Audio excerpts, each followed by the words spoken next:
que bom estarmos juntos mais uma vez para mais uma aula do nosso discipulado. O tema de hoje, a palavra de Deus. Nós precisamos muito da palavra, dependemos da palavra. Ela vai fazer uma transformação sobrenatural na nossa vida. Então vamos orar? Senhor, nós queremos te agradecer por esse dia, por essa aula de hoje, por esse tempo, por tudo que o Senhor já está fazendo na nossa vida. Pai, eu te peço em nome de Jesus, abençoa meu irmão, abençoa minha irmã, abençoa cada um de nós que estamos nos dedicando nesse discipulado para crescermos nos passos de Jesus. E hoje nós te pedimos, Senhor, fala o nosso coração com a sua palavra e aplica em nós, nos ajuda. Em nome de Jesus, amém. E graças a Deus, que bom. Pegue a sua Bíblia de papel aí. Pegue o seu caderno de anotação, se desconecte de tudo, vamos estar conectados aqui para mais esse tempo de crescimento. Quero te lembrar duas coisas importantes. Esse tempo não anula a sua presença na igreja, comunhão na igreja. E também eu vou falar aqui, ler a primeira referência, mas as outras referências eu vou dar a referência para você, bíblica.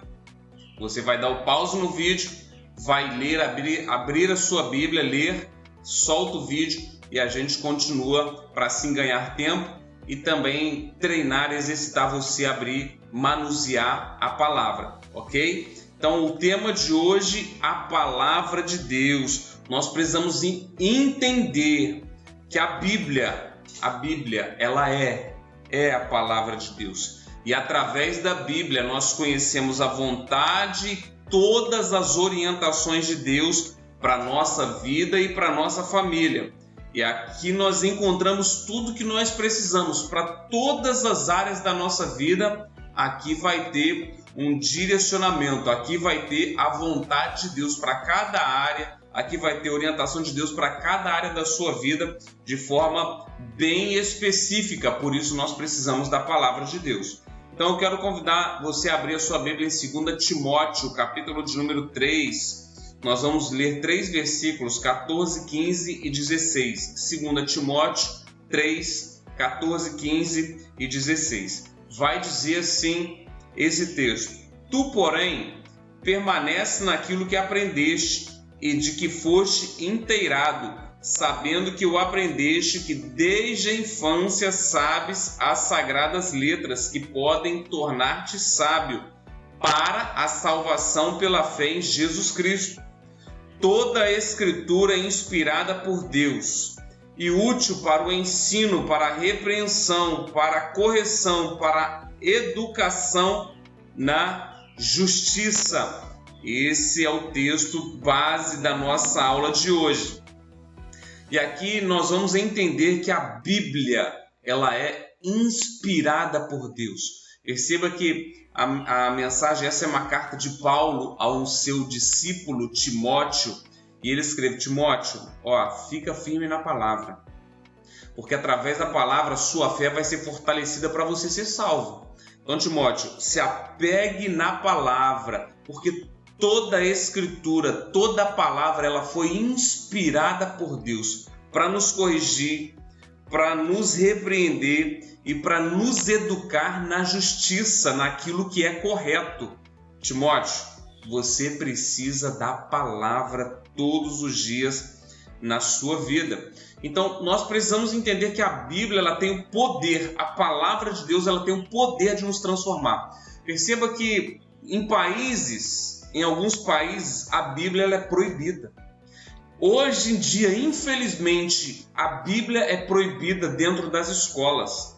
Mas eu quero te convidar a pensar comigo, por que será que as pessoas proíbem a palavra? Perceba que as mesmas pessoas que falam que a Bíblia é uma história, que a Bíblia não é real, que o que aconteceu ali na Bíblia é mentira, elas falam, não permitem que a Bíblia esteja nas escolas, não permite que a Bíblia entre em países. Por que será? Porque eles sabem que aqui é a verdade da palavra de Deus.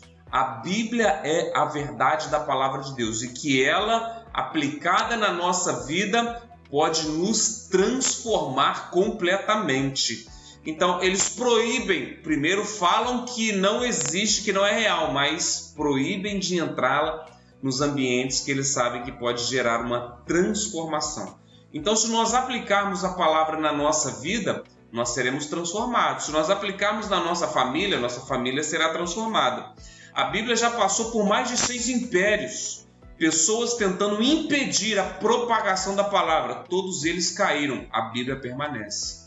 Filosofias, alguns cientistas tentam desmentir a Bíblia. Já passaram, a Bíblia permanece. O próprio Jesus vai dizer, os céus e a terra vão passar, mas a palavra vai permanecer eternamente. Então, meus irmãos, a palavra de Deus é a solução para a nossa vida, para transformar. A Bíblia ela foi escrita em 3 idiomas, uma pequena porcentagem em aramaico, a grande parte do Antigo Testamento em hebraico e o Novo Testamento em grego. Só a título de curiosidade também, os materiais usados para escrever não eram papel como hoje, mas o primeiro deles foi a pedra, onde Deus escreveu os 10 mandamentos, depois Moisés escreveu ali os mandamentos. Depois era utilizado um material chamado papiro, que era uma espécie de papel de cana, casca de cana, mas era um material que se deteriorava muito rápido. Mas apesar das pessoas fazerem cópias, ele acabava.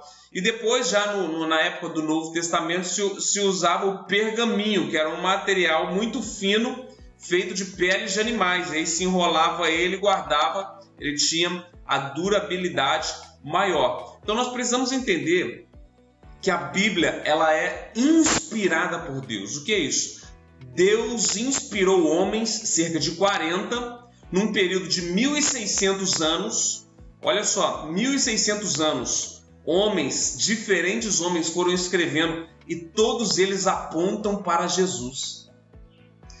Todos não se conheceram, alguns não tiveram contatos com os escritos dos outros e todos apontando para uma pessoa, Jesus. Toda a Bíblia aponta para a redenção do ser humano através de Jesus. A palavra inspiração, ela quer dizer respiração de Deus. Então Deus, é como se Deus estivesse respirando no homem e daria ali ao homem o que ele deveria escrever para chegar até nós, para passar para os nossos filhos toda a palavra que nós conhecemos hoje. Então, a Bíblia ela foi escrita nesse período e livros soltos, né? O livro de Isaías, Jeremias, lá o Pentateuco através de Moisés, foram escritos e depois esses livros foram juntados num processo que nós chamamos canonização. É o cânon do Antigo Testamento e do Novo. Então, homens se reuniram num concílio, não foi através de uma pessoa só que decidiu. Foram um concílio de homens de Deus, se reuniram no começo da igreja, na instituição da igreja, e começaram a instituir, vamos formar de todos esses escritos uma biblioteca, uma Bíblia, né? A palavra Bíblia quer dizer biblioteca, a reunião de vários livros, e ali tem 66 livros. Então eles se reuniram e eles começaram a ver, porque havia outros escritos também, além desses que nós conhecemos. Mas como que eu vou colocar aqui qual livro vai ser para a nossa biblioteca e qual não será? Bom, vamos colocar alguns critérios. Foi escrito por algum apóstolo? Foi escrito por alguém próximo a um companheiro dos apóstolos, como, por exemplo, Lucas? Não foi um apóstolo, mas estava ali presente. Existe harmonia do Antigo Testamento com os escritos do Novo Testamento, com o que Cristo ou os discípulos ensinou? Isso é o cânon do Novo Testamento. E também foi utilizado isso no cânon do Antigo Testamento. Existem alguns livros que nós chamamos apócrifos, não contém na nossa Bíblia, mas em outras Bíblias de outros segmentos contém. E existem 7 livros a mais que não contém na nossa. Por quê? Porque não acreditamos ser inspiração divina. Nós acreditamos que são livros históricos. Aconteceu ali entre Malaquias e Mateus, nesse período que nós chamamos de silêncio de Deus, de 400 anos. Existiram ali os escritos, como Tobias, Judite, Macabeus. A história dos Macabeus conta muito ali sobre a revolução dos Zelotes. Então, nesse período ali, houve uma história acontecendo, não houve um silêncio de Deus, então Deus não inspirou ninguém, mas homens escreveram. Por isso não está nesta Bíblia que nós usamos como regra da nossa fé, porque não acreditamos que esses outros livros chamados apócrifos sejam inspiração divina. Para nós, é um livro histórico, aconteceu na história. Então, não. Por quê? Porque eles não têm nenhuma citação no Novo Testamento. Nenhum discípulo, nem Jesus, ninguém cita nada desses livros apócrifos. Eles não foram reconhecidos pela igreja primitiva. E alguns deles têm uma teologia muito duvidosa. Quando a gente pega o todo da Bíblia e vai olhar para esses livros apócrifos, a gente vê que eles estão distorcidos do geral da Bíblia. Então nós não utilizamos esses livros, só entendemos que são livros históricos. Então nós precisamos ter essa consciência que eles são livros históricos. Mas agora, entrando para as divisões da nossa Bíblia, eu quero te perguntar, você já tem um versículo favorito para a sua vida? Um versículo que é para você chamar de seu? Eu tenho. Filipenses 1,6. Aquele que começou a boa obra é fiel e justo para completá-la. Esse é o meu versículo favorito da Bíblia, porque eu estou em processo de construção. Deus começou uma obra em mim e Ele vai completar. Então, a Bíblia é dividida em duas partes, Antigo e o Novo Testamento. O Antigo Testamento tem 39 livros. 39 livros que foram escritos antes da vinda de Jesus, mas todos eles apontando para Jesus. Todos eles mostram profecias, tudo mostrando que viria um Salvador. Então, e o Novo Testamento, 27 livros escritos depois da vinda de Jesus a essa terra. E o Novo Testamento ele é dividido, assim como o Velho tem ali várias divisões, profetas maiores, profetas menores, né? Então, eu quero só passar para você as divisões do Novo. A vida de Jesus, os evangelhos, Mateus, Marcos, Lucas e João, é a vida de Jesus. O que Jesus fez, onde Jesus viveu, o que Jesus falou, ali é a vida de Jesus. A história da igreja primitiva, o livro de Atos, as cartas de Romanos até Judas, não é os Iscariotes, é outro Judas. E o último livro, a revelação das coisas do fim, que é Apocalipse. Então, a Bíblia está dividida em duas partes e dentro dessas duas partes há divisões também para nós compreendermos melhor. Agora, você que está começando a ler a Bíblia, ou se você ainda não leu a Bíblia, eu desafio você a ler a Bíblia toda, para você conhecer a palavra, a vontade, a direção de Deus para a sua vida. Eu quero te orientar por onde começar. Olha, comece pelo livro de João, Evangelho de João. É o primeiro livro. Se você vai começar a ler a Bíblia toda, comece pelo Evangelho de João. Lá em João 20, 30 e 31, vai revelar o propósito desse livro de João. Leia o que está escrito aí. Olha só.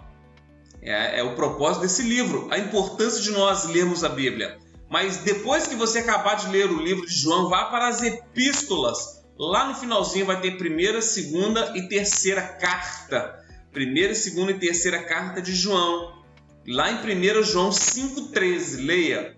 Vai revelar o propósito dessas cartas para mim e para você. Então, depois que você lê o Evangelho, você lê as cartas de João. Depois que você lê as cartas de João, leia todos os Evangelhos, Mateus, Marcos e Lucas. Você já leu João? Você vai conhecer através dos Evangelhos o que Jesus ensinou, os passos de Jesus. Depois que você lê os Evangelhos, comece a ler as cartas de Romanos em diante. Leia ali a história da igreja primitiva e as cartas de Romanos em diante. Nas cartas, a maioria delas escritas por Paulo, vai dizer todos os ensinamentos de Jesus para a igreja, o direcionamento de Jesus. Então, através da vida de Paulo, leia as cartas. Depois que você acabar de ler as cartas, leia Salmos e Provérbios. Inclusive, Provérbios tem 31 capítulos. Se você fizer um propósito de ler um capítulo de Provérbios por dia, em um mês você lê todo o livro de Provérbios. O livro de Provérbios é o livro da sabedoria. Uma pessoa que deseja ser sábia em todos os seus relacionamentos, ela precisa ler Provérbios. Depois que você lê, você já leu agora todo o Novo Testamento. Depois que você lê Salmos e Provérbios, comece a ler o Antigo Testamento. Então, olha só, João, cartas de João, Evangelhos, as cartas de Romanos em diante, depois Atos e Apocalipse, depois Salmos e Provérbios, depois o Antigo Testamento. Pronto, você já leu a Bíblia toda. E eu quero te dar uma dica muito importante. Não fique preocupado em entender tudo na primeira leitura, porque isso vai ser difícil. Enquanto a gente vai crescendo, lendo, crescendo, a nossa vida está sendo transformada, a gente vai compreendendo a partir. Tem coisas que eu leio ainda hoje e preciso estudar para compreender. Tem coisas que eu preciso pedir ajuda a alguém para me explicar. Então a palavra de Deus, ela vai se renovando, então a gente precisa ler constantemente. Então leia, não entendi, continue lendo, ela está gerando algo dentro de você grandioso demais. Por que é importante a palavra de Deus e você memorizar? Eu quero te dar aqui um conselho muito importante: memorize a palavra. E te falar algo muito importante também: a memorização não depende de habilidade, depende de interesse. Eu não consigo, não tenho uma boa memória. Não tem nada a ver com habilidade de memorização, tem a ver com interesse. Porque com toda certeza nós gravamos outras coisas. Gravamos uma senha, gravamos um número, um contato telefônico, gravamos muitas coisas, uma música. Como que eu não falo que eu não consigo gravar a palavra? É interesse. Então, escreva lá o versículo, escreva na mão, escreva no papel, fique olhando ali durante várias vezes. Daqui a pouco você vai gravar esse versículo. Agora, por que, pastor? Por que eu preciso gravar esse versículo? Vou te falar aqui alguns motivos para você gravar a palavra. Primeiro deles, vai te ajudar a não pecar. Salmos 119, 11. Olha o que o salmista está dizendo: eu guardo a tua palavra no coração para não pecar contra ti. Você precisa da palavra. Segundo motivo, ajuda a gente a vencer a preocupação e as ansiedades da vida. João 16, 33. Quem não tem preocupação? Quem nunca andou ansioso ou não está ansioso por algo que precisa que aconteça? Bom, a palavra de Deus vai te ajudar a ter calma, a ter paciência e esperar. Terceiro, dá confiança para a gente compartilhar a nossa fé. Olha só, Isaías 55, 11, olha o que está escrito aí. A palavra nunca volta vazia e vai nos ajudar a compartilhar a nossa fé. Outro, renova a nossa mente para saber a vontade de Deus. Romanos 12, 2. Só uma mente renovada pode experimentar a vontade de Deus. Se a gente não renovar nossa mente, a gente nunca vai saber a vontade de Deus para a nossa vida. E só existe uma forma de renovar nossa mente: através da palavra. Outro motivo, o Espírito Santo vai nos lembrar o que a gente aprendeu. Ele só vai nos lembrar o que a gente aprendeu. João 14, 6. Olha o que está escrito aí. Mas para que eu preciso ser lembrado? Porque em momentos de dificuldade, de guerras, de tentação, é a palavra a nossa arma de ataque. E aí, quando a gente estiver ali nesses momentos de dificuldade, o Espírito Santo vai lembrar: tudo posso naquele que me fortalece. Filipenses 4,13. Nenhuma condenação há para aqueles que estão em Cristo Jesus. Romanos 5,1.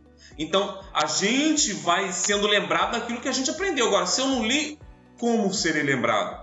Conselhos, deixa eu te dar agora alguns conselhos práticos para você ter uma leitura da palavra como forma devocional. Leia todos os dias num horário fixo.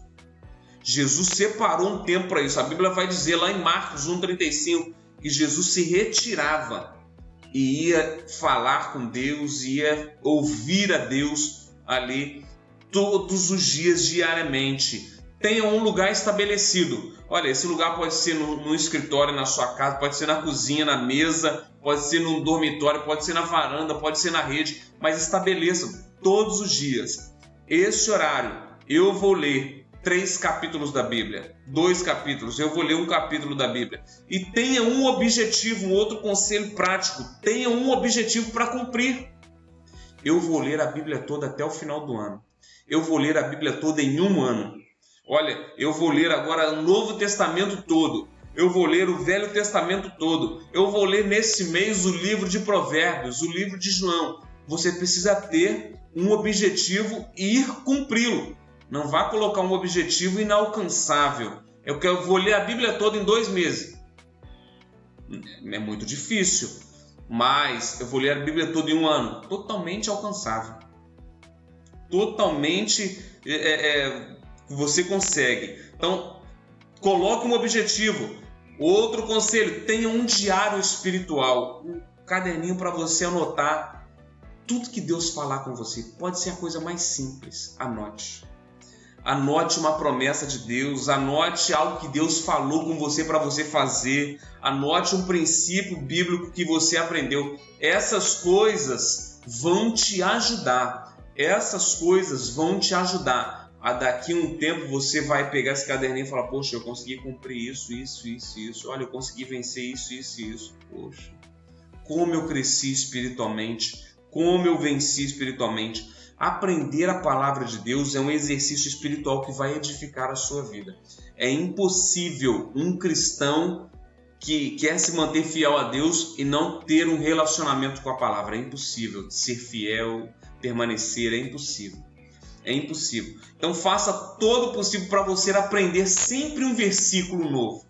Se você não conseguir de forma diária, de forma semanal, de 15 em 15 dias, mas grave um versículo. Olha, aprendi um versículo. Faça um desafio em família. Vamos gravar um versículo essa semana.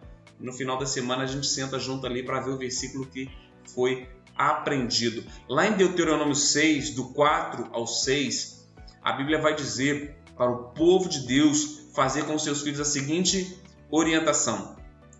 Olha, você vai pegar os seus filhos, quando eles acordarem, palavra de Deus. Quando vocês estiverem indo para o caminho, palavra de Deus. Quando for se deitar, palavra de Deus. Palavra de Deus o tempo todo para poder gravar. A Bíblia fala inculcar. E isso é para mim e para você também. É colocar a força, a palavra de Deus dentro da nossa mente, porque isso pode nos transformar completamente. Isso pode nos mudar completamente. Olha só, uma pesquisa americana. Eu quero falar para você que o poder da palavra de Deus na vida de alguém que lê. Se a Bíblia for lida uma vez por semana, o efeito dela na vida daquele que lê é insignificante. Se você só abre a sua Bíblia no culto de domingo e ler lá, não vai causar nada na sua vida. Talvez seja por isso que muito cristão não muda. Se for lido 2 vezes na semana,